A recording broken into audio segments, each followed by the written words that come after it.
Hola, buenos días, ¿cómo están? Mi nombre es Gustavo Cabezas. Yo eh, soy parte del equipo que trabaja en la cátedra de Sociología de la UNED. Y bueno, aquí estamos. Esta es la primera videoconferencia. Disculpas por haber tardado.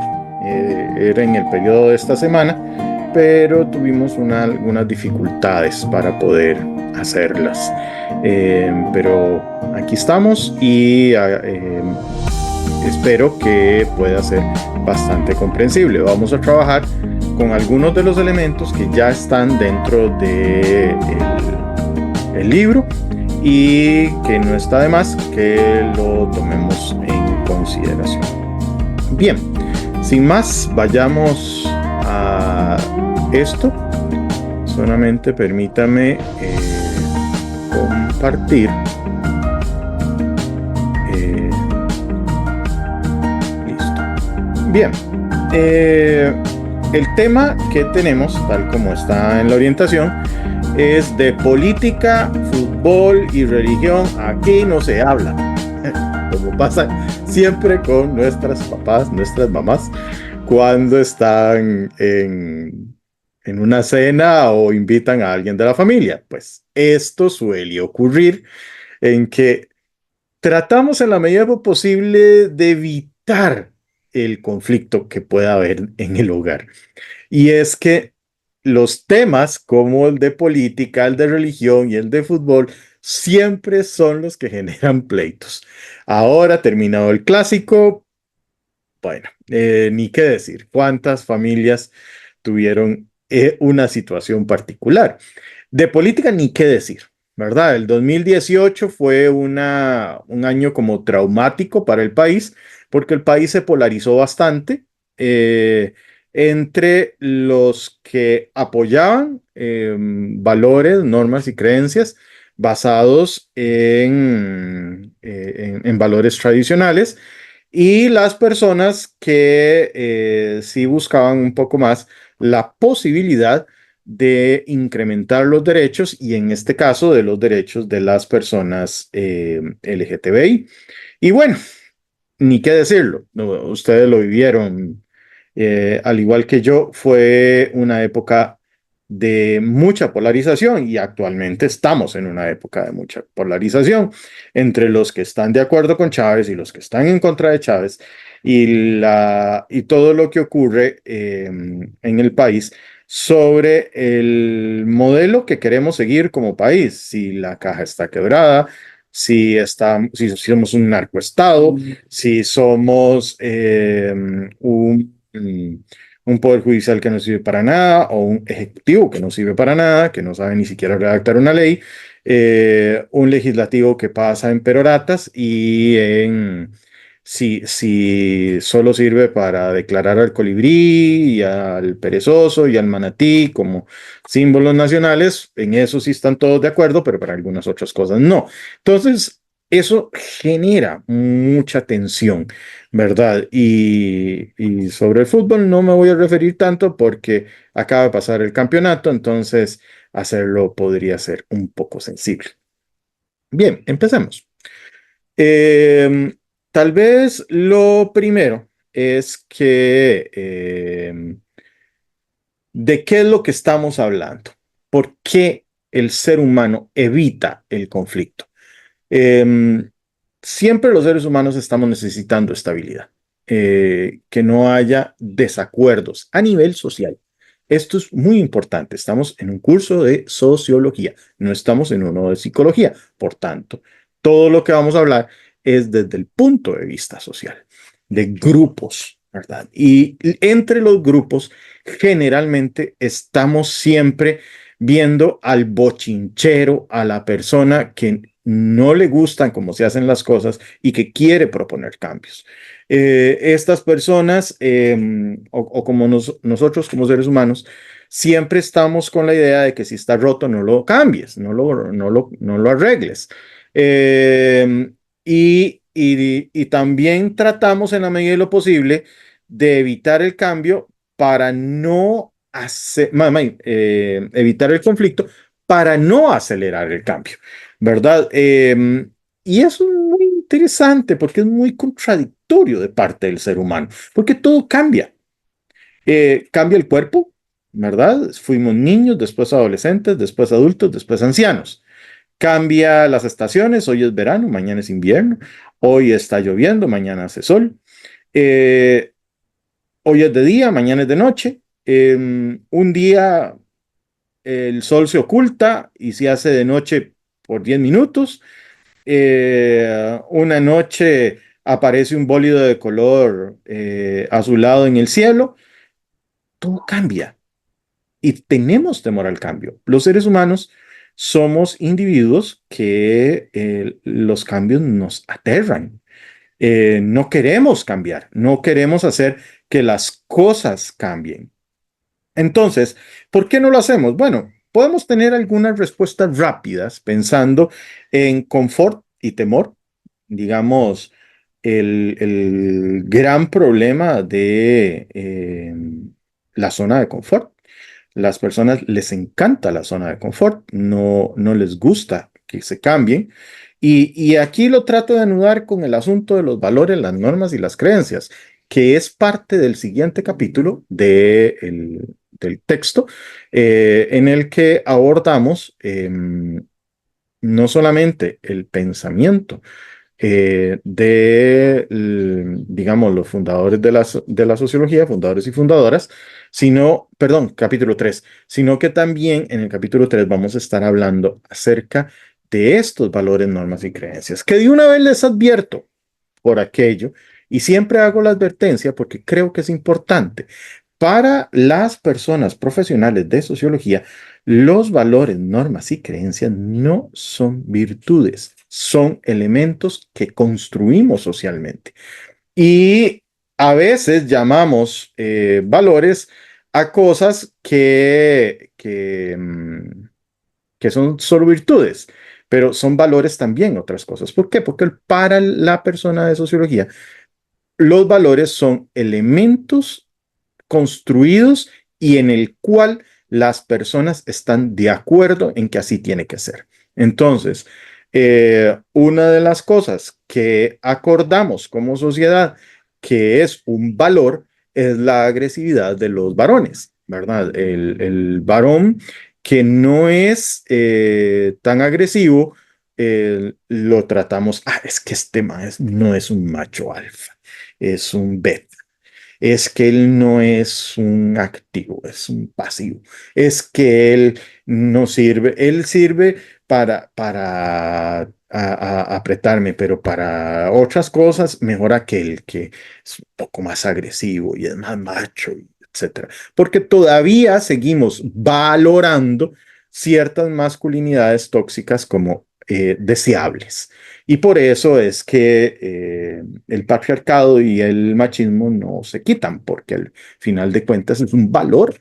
Y hasta que como sociedad no intentemos cambiar eso, pues seguirá siendo un valor. Igual es un valor la mujer sumisa, es un valor que lo tomamos, incluso lo legitimamos con frases bíblicas, ¿verdad? Recitamos el Salmo de la mujer virtuosa y tomamos en cuenta una serie de elementos que hacen que sea muy bien valorada esta mujer que es sometida por ese poder patriarcal. Y lo vemos, y las mujeres en ese sentido son castigadas dos veces. Em, Primero, porque son mujeres y segundo, porque no quieren seguir esos lineamientos de los varones. Entonces, una mujer que no quiere seguir esos lineamientos es que es una mala madre, es una mala mujer, es que es una feminazi, es que esto y el otro, ¿verdad? De nuevo, incluso la palabra feminazi es parte de esa resistencia al cambio. O sea, las mujeres están adquiriendo derechos y el valorar que la mujer debería ser aquella que trae la paz al hogar, que cuando yo llegue ya tenga el sándwich listo, que me quite los zapatitos y que no genere conflicto y que no hable nada y etcétera, etcétera, que me deje dormir, etcétera, etcétera. Todos esos son parte de esa valoración de que no queremos que algo cambie.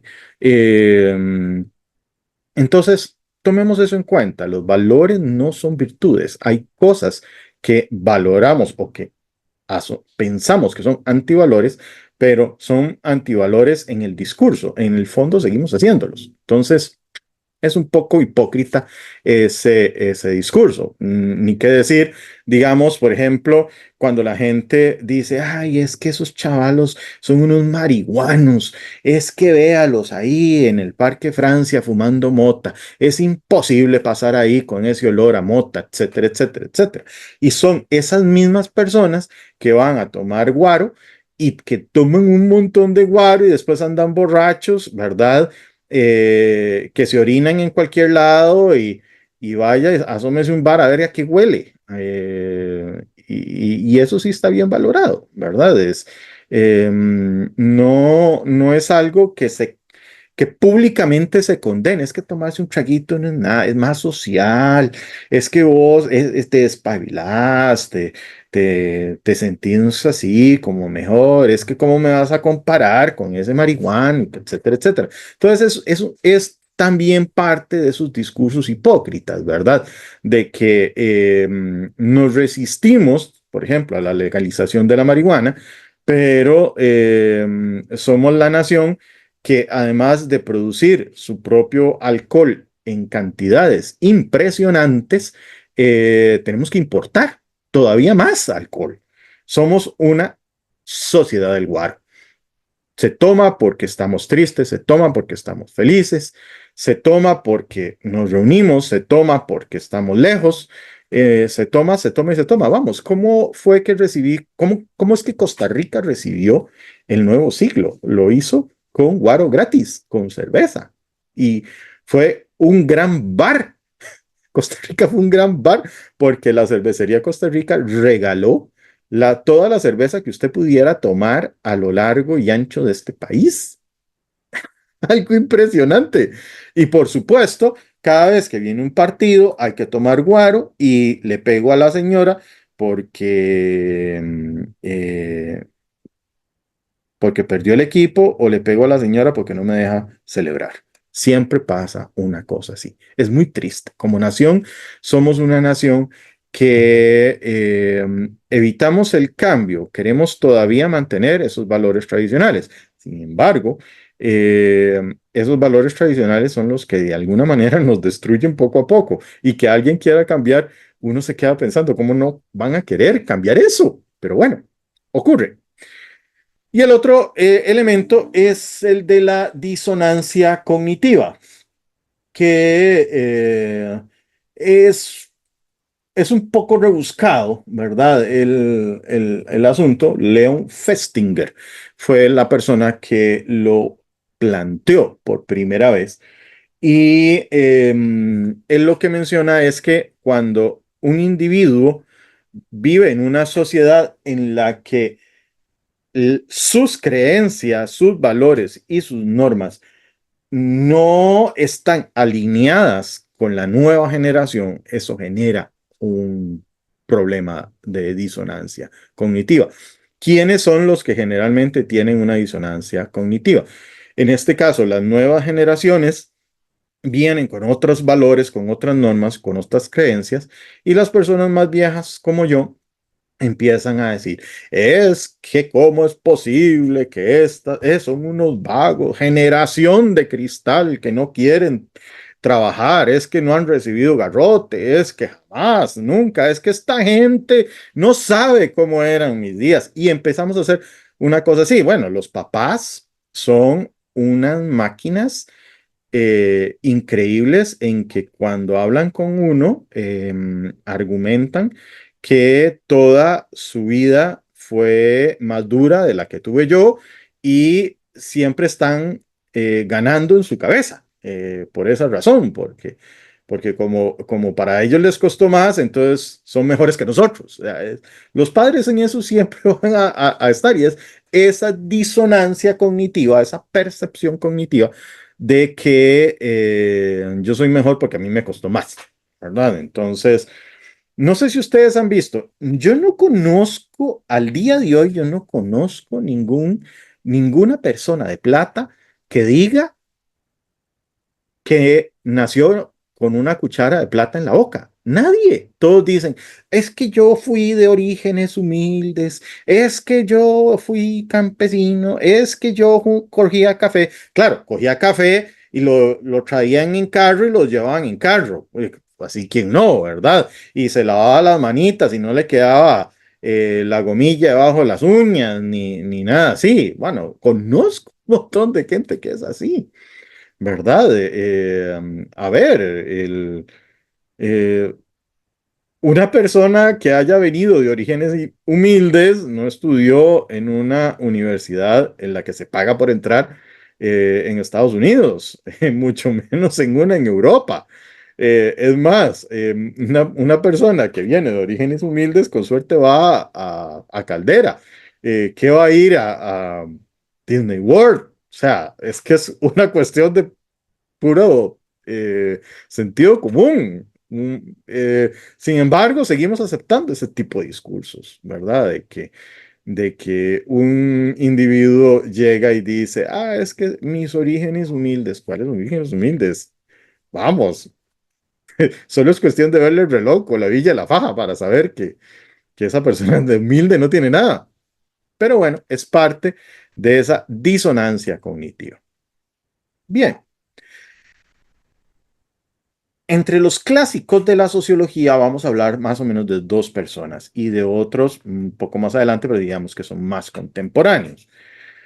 Eh, entre los individuos mencionados en el capítulo 2 tenemos la teoría funcionalista de Émile Durkheim, que es un sociólogo francés. De hecho, fue uno de los primeros sociólogos que existieron, ¿verdad?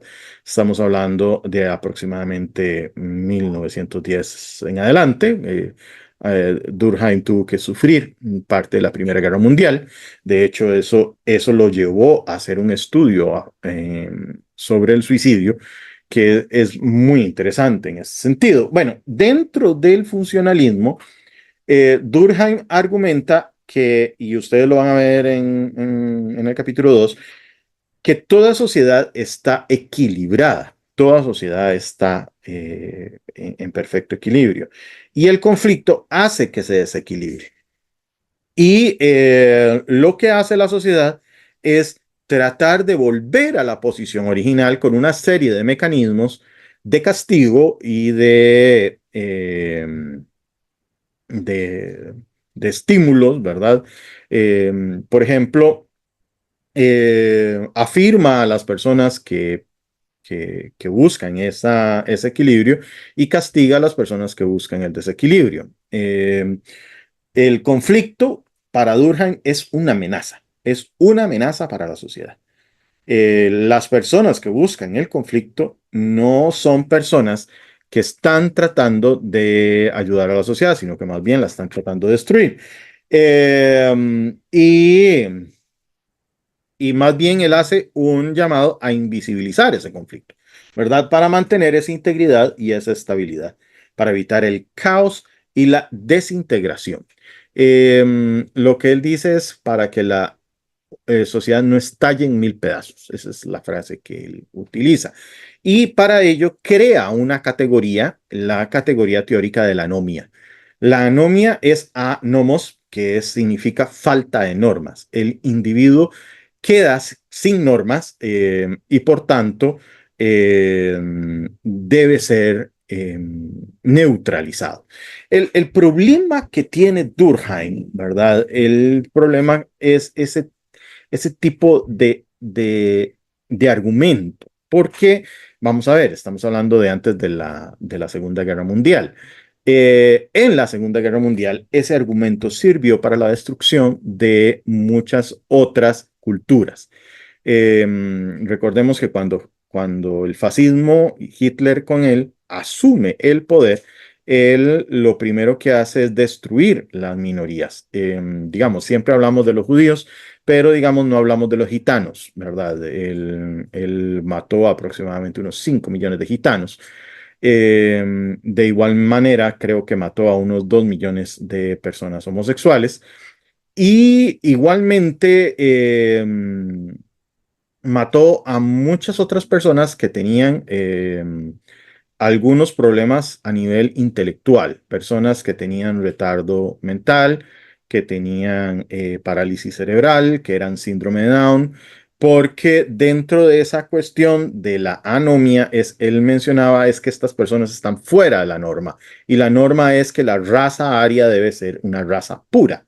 Entonces, no puede haber negros, no puede haber personas con problemas físicos, no pudiera haber individuos que sean de otras culturas. La Alemania tiene que ser una Alemania aria, tiene que ser una Alemania pura. Entonces, había que deshacerse de todas esas personas. Y hubo, antes del holocausto, hubo otro holocausto, ¿verdad? Que fue la destrucción de todas estas personas. Igualmente, todo lo que era político, Hitler mandó a matar a todas las personas que eran parte del Partido Comunista Alemán. eh, los mandó a ejecutar. Las personas que estaban afiliadas al partido fueron las primeras en matar, pero además mató a, después de ello, siguió matando a personas del Partido Comunista. Bueno, en la Unión Soviética, recordemos que fueron casi 22 millones de personas los que mató. Por eso es que les digo, uno oye mucho lo de los 8 millones de judíos, pero Hitler hizo un poco más, ¿verdad? Y nadie habla, por ejemplo, de los 20 millones de soviéticos, 20, 21, por ahí que mató en las diferentes batallas que hubieron en Stalingrado, Sebastopol, eh, en Ucrania, etcétera. Bueno, no importa. El punto es que eh, el gran problema de la anomia es que la anomia no toma en cuenta que existen otras personas que tienen otros valores, otras normas y otras creencias. Y no son de otro país, son del mismo país. Voy a decirles de alguna forma, la cultura indígena costarricense es muy diferente, digamos, primero porque es matrilineal, es decir, eh, si yo soy indígena, varón, y me caso con una persona que no lo es, los hijos no son indígenas, eh, porque porque la mamá no lo es. En cambio, si una mujer es indígena y se casa con alguien que no lo es, digamos, se casa conmigo, los hijos que tengamos sí son indígenas, porque es por la madre. Ya empezando por ahí, luego que la tierra es comunal, no es privada. Aunque algunos indígenas ya sabemos que tratan de romper un poco esas cuestiones que para ellos sí es importante. Entonces, volvemos al asunto, digamos, los indígenas son anómicos, hay que acabar con ellos están generando un cambio que no es bueno para la sociedad, ¿me entienden? Y lo mismo en todo lo demás, la cultura afrodescendiente que está aquí no porque quiere, sino porque los trajeron, la compañía bananera los trajo con engaños y estando aquí quedaron atrapados y bueno, y los hijos se quedaron y hicieron vida acá. Pero podríamos hablar también de los chinos, ¿verdad? Su forma de comer, su forma de ver el mundo. Eh, y otro montón de culturas que cohabitan en este país. Pero bueno, la gente piensa que la anomia solo le cabe a los nicaragüenses, ¿verdad? Y que hay que quitar a los hipopuchanicas y todo. Y un poco esa cuestión un poco xenofóbica que tenemos los costarricenses y que no nos gusta aceptar, ¿verdad? Yo no soy racista, pero, y viene el comentario racista, ¿verdad? Es parte de nuestra cultura de sentirnos superiores sobre toda Centroamérica. Entonces, por eso decimos Centroamérica y Costa Rica, porque no nos sentimos parte de, y todavía seguimos utilizando la palabra indio o negro de manera despectiva. hay elementos que tiene esta categoría llamada anomia que es un poco no solo racista, sino que además es un poco complicada de traer. Siguiente, siguiente individuo. Marx es el creador de la teoría del conflicto. Él es el que más estuvo trabajando alrededor de ello. A contrario de Durkheim, y vamos a ver, Marx es muy anterior a Durkheim. Durkheim estamos hablando de 1900. Marx estamos hablando de 1800. Estamos hablando del siglo XIX y siglo XX. Marx, en el siglo XIX, él manifestaba que más bien el conflicto, o sea, la sociedad no está en equilibrio, sino que la sociedad está en constante cambio, está en constante desequilibrio. Y lo que él va a decir es que el conflicto es parte de la naturaleza que tiene el ser humano, porque las generaciones que vienen siempre quieren cambiar, no pueden mantenerse estable. Usted puede mantener estable una sociedad unos 10 años, pero después va a haber un cambio. Siempre hay un cambio. Es parte del quehacer humano. Tenemos temor, no queremos, tratamos de invisibilizarlo, pero en el fondo es inherente a nuestra naturaleza. Entonces, pero él se va a ir desde este punto de vista.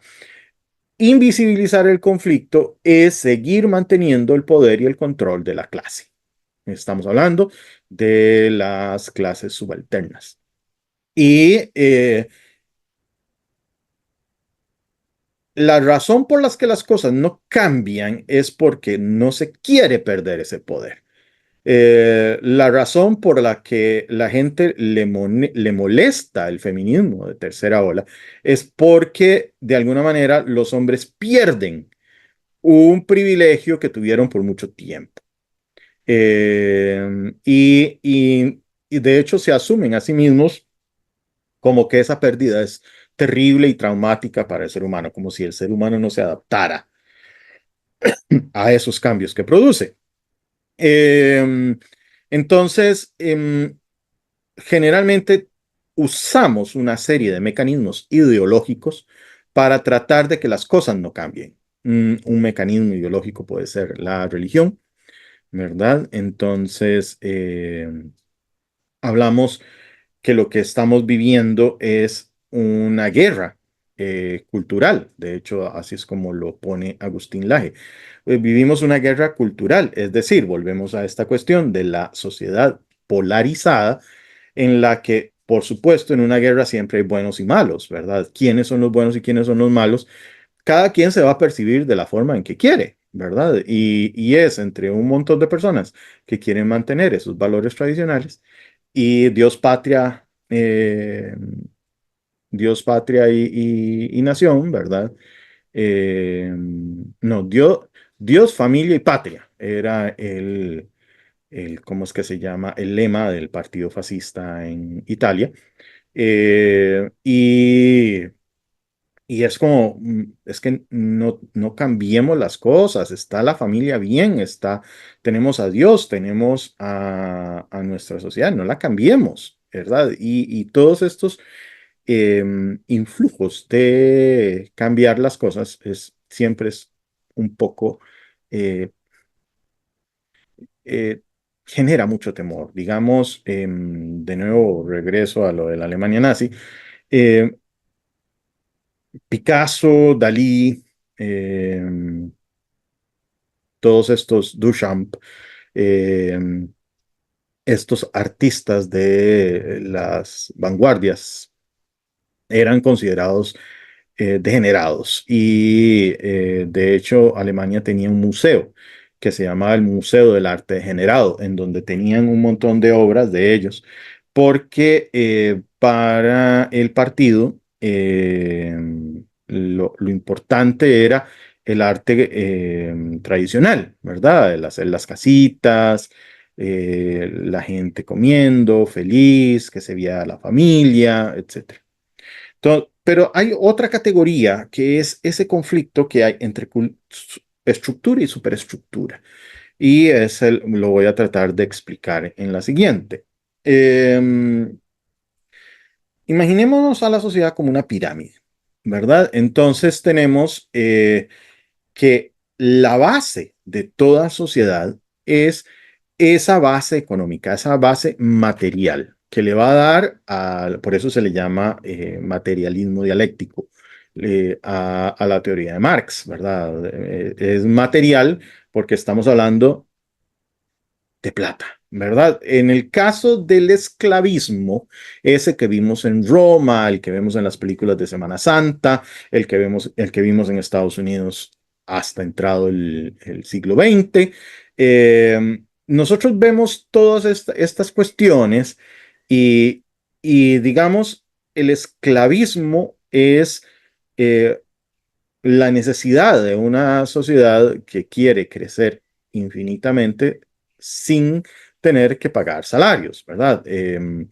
Y digamos que en Roma todo lo hacían los esclavos, eran los que cosechaban los campos, eran los que hacían el pan, eran los que hacían las construcciones, eran los que realizaban todos los trabajos manuales. Entonces, estas personas eran las que hacían todo. Bueno, en la antigüedad uno sabía cómo una persona era de plata con el número de esclavos que tenía. Habían personas que tenían 1000, 2000 esclavos. Y digamos que el más pobretón, ese que vivía en el barrio urbano marginal, en el Tugurio número 3, ese tenía dos esclavos o uno. El esclavo era parte de las cosas.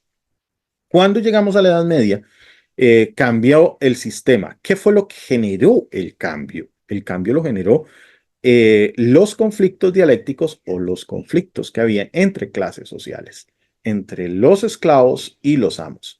Y la dialéctica entre amo y esclavo es lo que genera la ley. Y viene entonces en el feudalismo una nueva forma que ya no usaba los esclavos, pero usaba los siervos o las siervas. Y se llamó el feudalismo. Entonces, en la Edad Media era otro tipo de explotación en donde los nobles y el clero sacaban provecho de los campesinos o los siervos para poder vivir. Recordemos que los siervos o los campesinos eh, solamente vivían para pagar el diezmo, pagar los impuestos del señor feudal y pagar los impuestos del rey.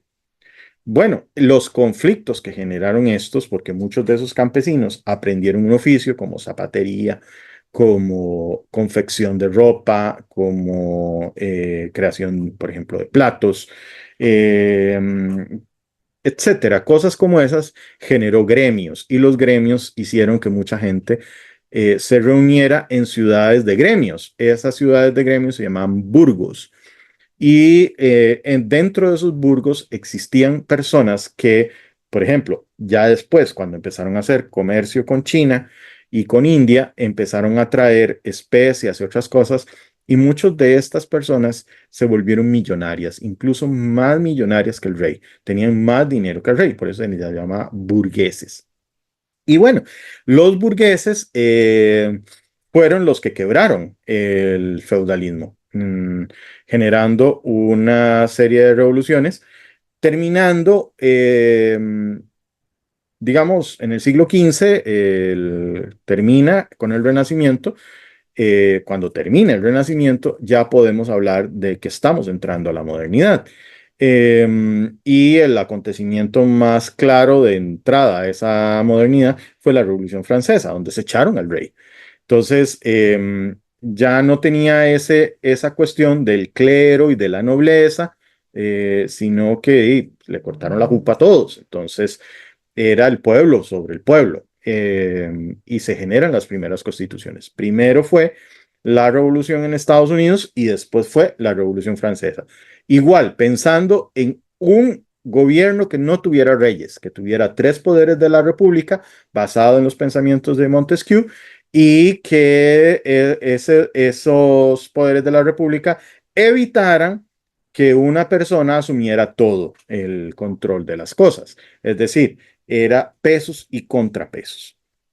Y por último, esas personas, esos burgueses, empiezan a generar entonces un estado diferente en el que se basaba en la libertad de mercado, en la libertad de expresión, en la libertad de prensa, en la libertad de movilidad. Y a este tipo de libertad se le llamó liberalismo. Y la forma en que el liberalismo se sostenía era mediante una forma de estructura llamada capitalismo, basado en el capital. Así como yo sé que en la antigüedad una persona que tenía plata tenía muchos esclavos por ser esclavismo, yo sé que en el feudalismo una persona tenía mucha plata cuando tenía muchos feudos, pero en el capitalismo yo sé que una persona tiene plata porque tiene mucho capital, ¿verdad? Entonces es una sociedad en la que está basada en el dinero. ¿Qué va a venir después dentro de 1000 años? ¿Quién sabe? Obviamente, quién sabe cómo será. A ver, vemos películas de ciencia ficción y vemos cohetes en otros planetas con vida extraterrestre y para nosotros eso es más fácil de pensar que pensar en una sociedad sin dinero. ¿Cómo será una sociedad en el futuro? ¿Tendremos dinero? ¿No tendremos dinero? Porque si el capitalismo está basado en el capital y toda sociedad cambia, ¿cómo será la sociedad del futuro? ¿Qué usaremos de intercambio? Es algo que los sociólogos estamos en eso, viendo, ¿verdad? Pero sí, para nosotros es muy difícil pensar en una sociedad sin dinero porque tenemos esa estructura metida en la cabeza. Es lo que menciona Marx.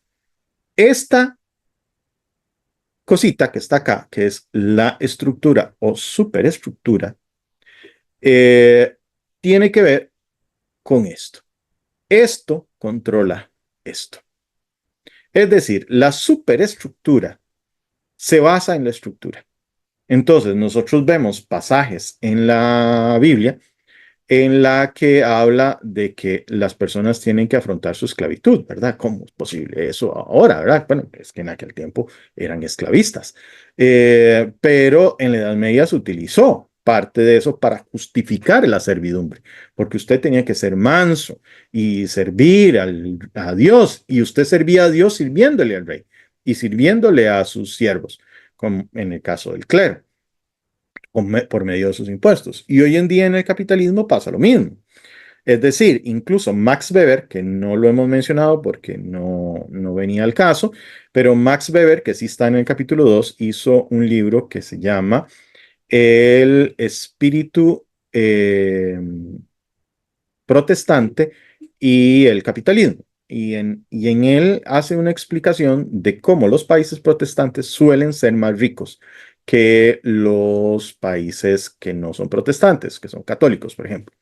Y la razón tiene que ver porque muchos de los valores del protestantismo, como por ejemplo, bueno, los valores, normas y creencias, pero además de eso, la predestinación, de que estamos predestinados a ser salvos, pero además de dar testimonio. Entonces nosotros debemos de dar testimonio con lo que hacemos. Cosa muy contradictoria, porque siendo Keylor Navas una persona protestante, eh, digamos que su testimonio no es muy bueno, ¿verdad? En el sentido de tener, de tratar de evadir la ley francesa, la ley laboral francesa, eh, y mantener a su empleado casi en condiciones insalubres. Pero bueno, digamos que son excepciones, pero eh, muchos de esos elementos son parte de esa forma en que la estructura controla la superestructura. La superestructura trabajará, es decir, la superestructura estamos hablando, la estructura estamos hablando de plata, toda la base material. La superestructura estamos hablando de cultura, estamos hablando de religión, estamos hablando de valores, normas y creencias. Lo que va a decir Marx es que la base material es la que va a controlar la superestructura. Y sí, responderá la superestructura a la base material.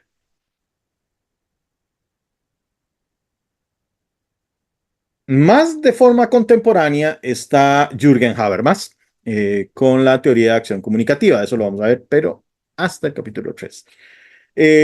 Habermas menciona de que, bueno, lo ideal sería que una sociedad se comunique de forma libre y racional. Sin embargo, sabemos que eso no es cierto. En la práctica, los intereses del poder siempre están distorsionando la comunicación y lo vemos todos los días, ¿verdad? Todos los días lo vemos. Vemos, ya uno no sabe si confiar realmente en lo que ve siquiera, porque la inteligencia artificial hace que una persona hable cosas que no dijo y veamos cosas que no hizo.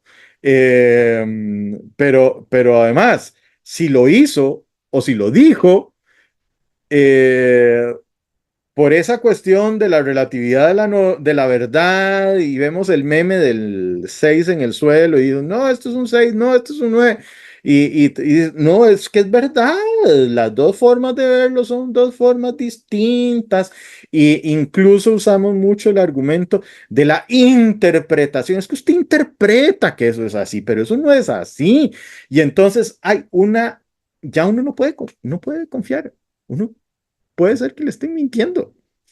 Y lo sabemos, los medios de comunicación mienten y mienten todos los días. Y creemos que en redes sociales no van a mentir, porque ¿quién es este sujeto? Este sujeto es un limpio, ¿qué va a querer hacer? No, pero es que puede ser que esté mintiendo.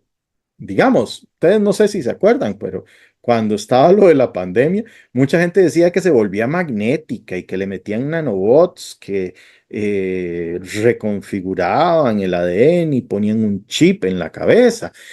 Sin embargo, llega este tipo de Elon Musk y dice de manera clara que va a poner un chip en la cabeza y el montón de gente levantando la mano, ay, yo quiero, yo quiero, yo quiero. Entonces vemos ahí como una cierta hipocresía también, ¿verdad? Porque por un lado dicen, ay, es que no se vacunen, ¿verdad? Es que es la dictadura sanitaria y toda la cuestión, pero por otro lado, sí están dispuestos a meterse un chip en la jupa, ¿verdad? ¿Por qué? Porque Elon Musk es el paladín de la comunicación y trabaja tanto. Y ahora vamos a hablar un poco de eso. Invisibilizar el conflicto es una estrategia para evitar esas confrontaciones y discusiones, ¿verdad? ¿Por qué? Porque van a revelar las distorsiones de lo que tenemos, ¿verdad? De la vida diaria. Tengo como ejemplo lo de la clase trabajadora y la clase media. Y aquí es muy interesante porque según el INEC, el 70% de la población costarricense es pobre. 70%. 70%. La clase media en Costa Rica es apenas el 30%, ¿verdad? Perdón, 20%. El otro 10% restante es de clase alta. Y entonces, nosotros llegamos a un momento en que tragamos y nos metemos como en una mentira social de que yo trabajando voy a salir de pobre. Y eso es una mentira que nos hemos metido tanto y desde el punto de vista de la comunicación, los famosos coach te dicen, tienes que trabajar duro, tienes que hacer más. Vean, para poder llegar a tener una fortuna como la de Jeff Bezos, ¿verdad? Que Jeff Bezos no la hizo trabajando, sino porque la heredó. Eh, a ver, yo tuve que haber empezado a trabajar hace 200 años para poder tener el dinero que tiene él, ¿verdad? Él no trabaja y él lo dice abiertamente, yo no trabajo. O sea, bueno, Elon Musk dice que no, que él sí trabaja, pero a ver, que él haga de 8 a 4, no, hombre, tal vez trabajará un día o trabajará dos, pero en realidad Elon Musk no trabaja. Él es millonario, ¿por qué va a trabajar? Entonces, uno le mete en la idea de que trabajando usted va a salir de pobre, pero eso no es cierto. Usted, por más que trabaje, no va a salir de pobre. Muy probablemente sí ponga las condiciones para que sus nietos, sus bisnietos o gente más allá, sí logren salir de pobre, pero usted no. Jamás. En una vida. Nunca. A menos de que usted sea de esos geniecillos como el carajo que hizo Tetris o como el carajo que hizo Telegram o como el carajo que hizo WhatsApp o el carajo este que hizo Waze, que siendo adolescentes se les ocurrió hacer una vara y se volvieron millonarios. Ahí sí, claro, por supuesto. Pero dígame dónde están esos muchachos ahora. Esos muchachos, digamos, el que hizo la plataforma Steam, ese man no trabaja y no lo hace y hace tiempos que no trabaja. Vive de las millonadas que le llegan a cada rato. Entonces, uno se queda pensando, bueno, yo soy clase media. Todo el mundo dice que es clase media. Usted se va a cualquier precario y todo el mundo le dice, ah, no, yo soy clase media. No es cierto. Simplemente no es cierto. Son clase trabajadora. ¿Y qué es la clase trabajadora? Di la que trabaja. Por tanto, la clase media y la clase baja son clase trabajadora. No hay nada que darle. O sea, usted no se considera clase trabajadora. Pregúntese, ¿usted trabaja? Bueno, si trabaja, entonces sí es clase trabajadora. Es que no hay nada que darle, vueltas que darle. O sea, las personas que tienen éxito, comillas, comillas, son individuos que tratan de dar a entender esta disonancia cognitiva que yo les mencionaba de las personas que dicen, ah, no, es que yo soy de orígenes humildes. A ver, la diferencia entre Elon Musk y yo es que el abuelo de Elon Musk tenía esclavos y tenía una granja de esmeraldas y de diamantes en Sudáfrica y tenía esclavos para hacerlo. Esa es la gran diferencia. Y el dinero que Trump, que Musk, que Jeff Bezos obtuvieron, lo obtuvieron de sus familias. No es que lo construyeron ellos. En el caso de sí podría decir una excepción, que es en el caso del chavalo de Steve Jobs, de Apple, que el chavalo sí era un pobretón y se hizo millonario pero de ahí la calle no salió de él, ¿verdad? Y el chavalo se enojaba con mucha facilidad y eso fue lo que se lo llevó.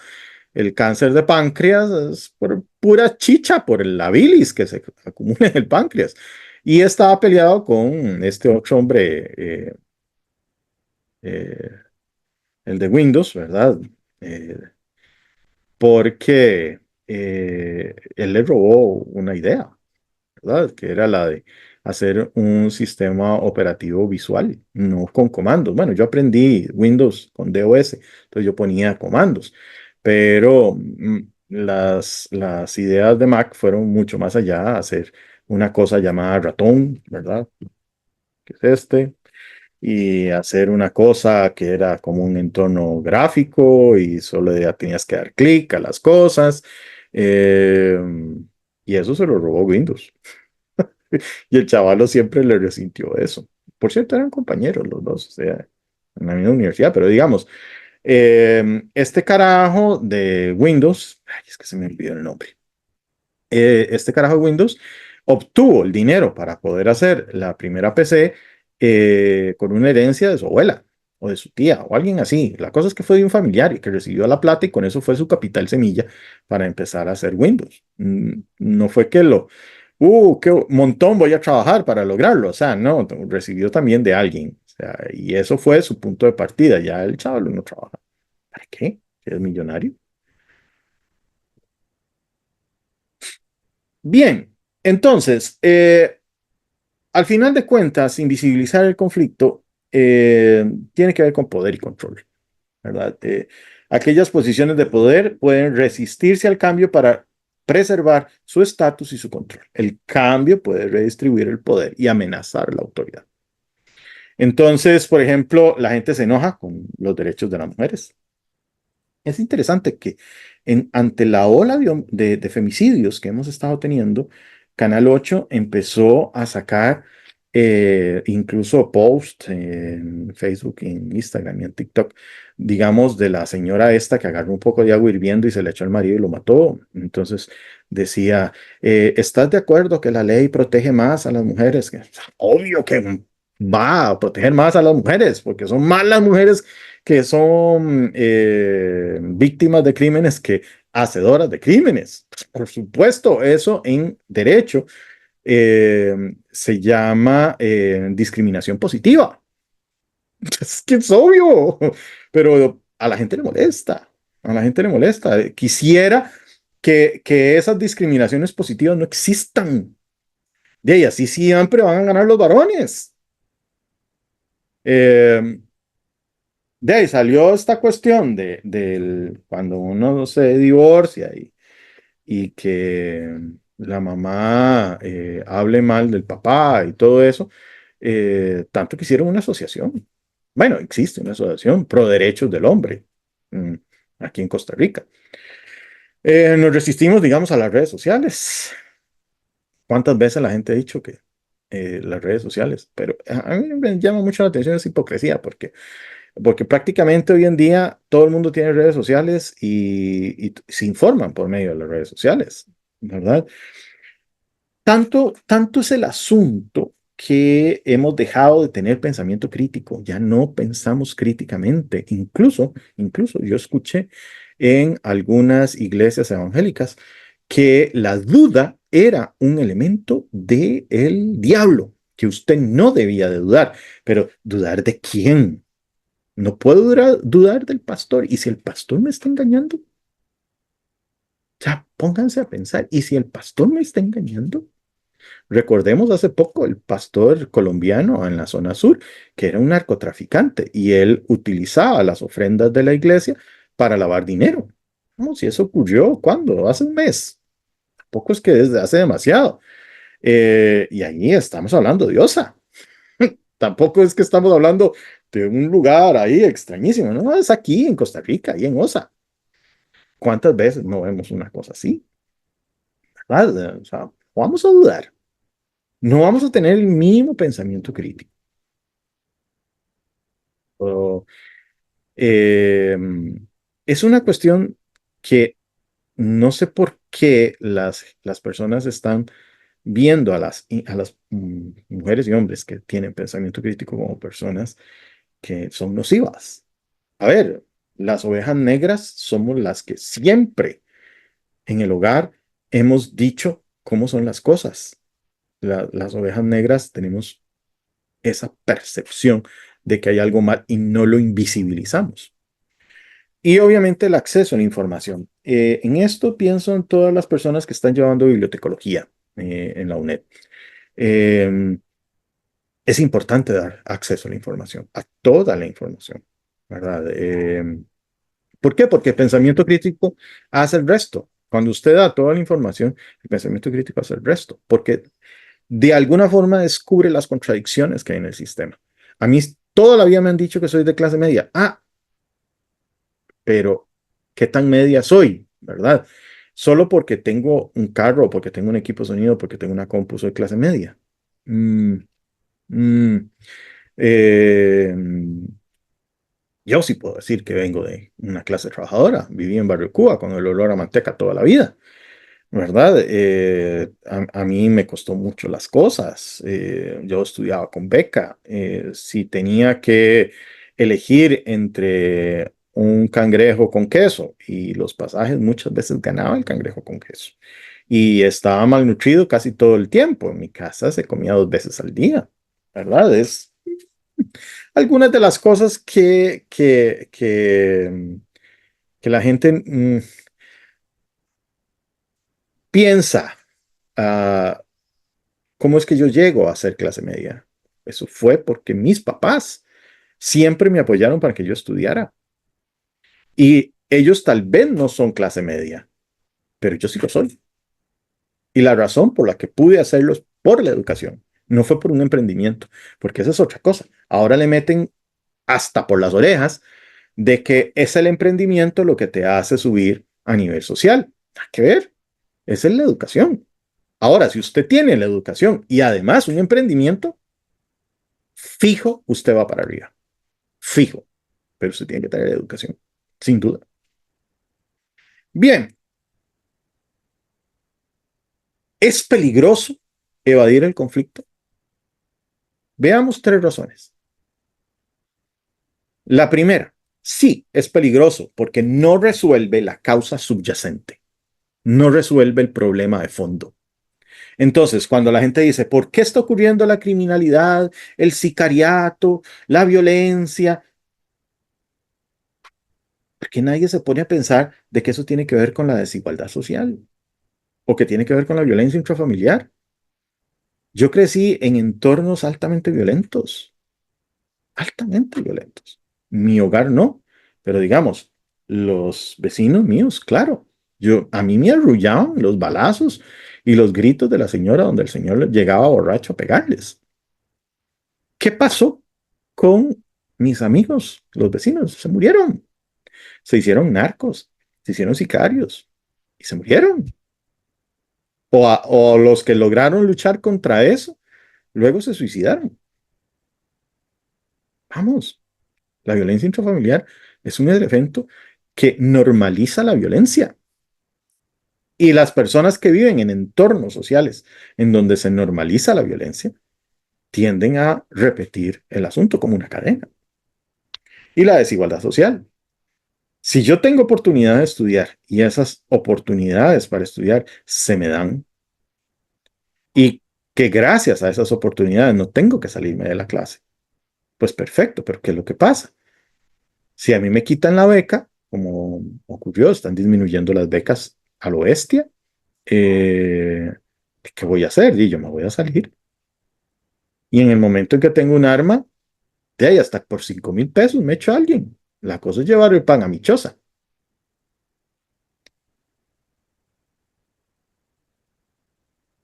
El siguiente elemento es algo importante. En el éxito no hay aprendizaje. Y lo voy a repetir. En el éxito no hay aprendizaje. No lo hay. Si usted está en éxito todo el tiempo, le aseguro que usted no está creciendo para ningún lado. ¿Por qué? Porque en el éxito hay zona de confort. Usted no logra salir de la zona de confort sin el conflicto. Por tanto, el exceso de positividad no le está ayudando a crecer, porque en la zona de confort nada crece. Un país que está siempre con los mismos valores, inamovible en el tiempo, es un país que se va a desintegrar en su momento, como está ocurriendo con Japón, ¿verdad? Japón tiene una de las tasas de, de nacimientos más bajas del mundo. Y les digo cuál es el segundo país que tiene las segundas tasas de natalidad más bajas: Costa Rica. Estamos teniendo 0,5 niños por mujer. Estamos hablando de que cada vez tenemos menos hijos. ¿Quién va a traer hijos a este mundo tan degradado a nivel ambiental, en donde es violento, donde a mí no me alcanza ni para la pasta de dientes? Es que uno se pone a pensar, y traer el pobre Willa a este mundo cuando no va a tener ni siquiera lo mínimo para ser feliz, ¿para qué lo voy a traer? En el éxito no hay aprendizaje. Debemos entender de que si queremos cambiar las cosas, no podemos seguir con los discursos de éxito. Tenemos que aceptar que hay un conflicto y tratar de resolverlo.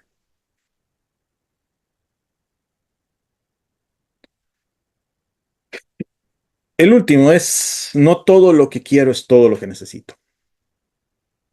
Eh, Lastimosamente, si yo no tengo pensamiento crítico y puedo entender de que no todo lo que yo quiero es todo lo que necesito, entonces es probable que sigamos repitiendo los mismos errores.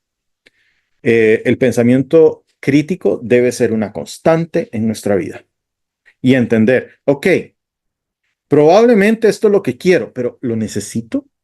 Y eso va desde muchos puntos de vista, no solo desde el material, también en la cuestión de pensamiento.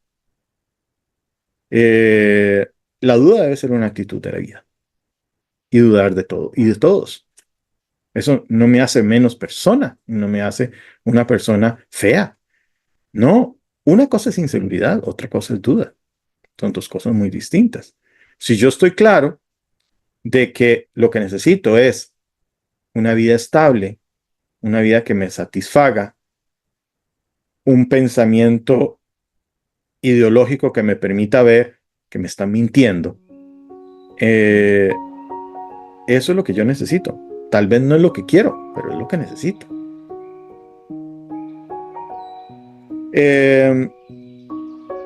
Con esto terminamos. Yo les quiero agradecer mucho el tiempo que me han dado para poder exponer esta videoconferencia. Y quisiera de alguna forma también sugerirles a ustedes que necesitamos es tratar de entender los fenómenos sociales que tenemos alrededor, verlos desde su integridad y ver sus causas, y no solamente ver esas razones simplonas con las que nos da.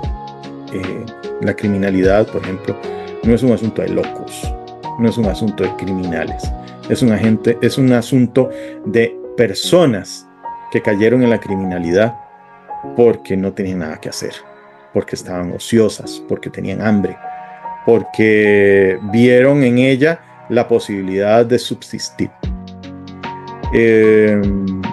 No hay ninguna historia de estas personas que no incluya individuos en pobreza. Entonces ahí hay un problema. El problema no son la gente pobre, el problema es la causa que genera esa pobreza. Y la desigualdad social es una cuestión importante, y eso debería ser parte de nuestro pensamiento crítico. Yo les motivo a que ustedes puedan dejar de invisibilizar el conflicto y empezar a ver las cosas no solamente desde la política, la religión o el fútbol. A veces es necesario decir, ¿y qué me deja este partido? Ya ganó Saprissa, ¿y ahora? Tengo más dinero, tengo más que comer, soy mejor persona. Y si no, pues entonces, ¿para qué sigo viendo los clásicos? En nuestras manos está. Muchísimas gracias por haber participado en esto.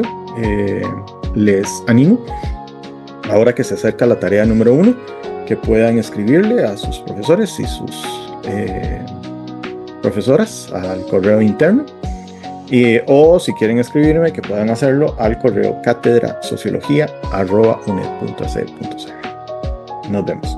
Hasta luego.